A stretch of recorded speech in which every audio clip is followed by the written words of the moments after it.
જિલ્લા પંચાયત પ્રમુખ સભ્યનો વિવાદ વકર્યો છે। પંચાયત પ્રમુખ હરીશ ઠુમ્મર સામે જિલ્લા પંચાયતના સભ્ય નિર્મળાબેન દ્વારા પુત્રએ આક્ષેપ કર્યા હતા કે ગ્રાન્ટ ફાળવણીમાં વાલા દૌલાની નીતિનો આક્ષેપ કરવામાં આવ્યો છે। જિલ્લા પંચાયત પ્રમુખ હરીશ ઠુમ્મરે વળતો જવાબ આપ્યો છે।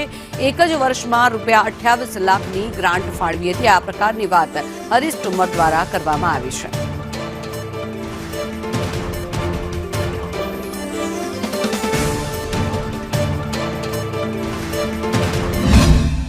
तो पाया विहोणी बात है। मैं एने जिला पंचायत नो प्रमुख 1 वर्ष से बन्यो छुं अने एने 28 लाख रुपयानी ग्रांट मैं एमने आपेली छे। ए रेकर्ड पर छे।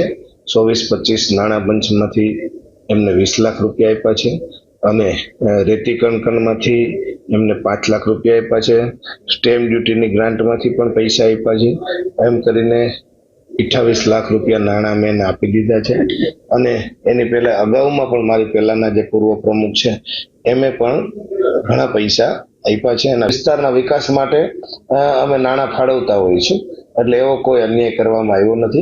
વાત છે એ ખોટી છે, તદ્દન ખોટી છે। આમ તો હું જિલ્લા પંચાયતનો પ્રમુખ બન્યો ત્યારથી એને વિરોધ છે અને એ મારા ગામના જ છે અને એને ગમતી વાત નથી।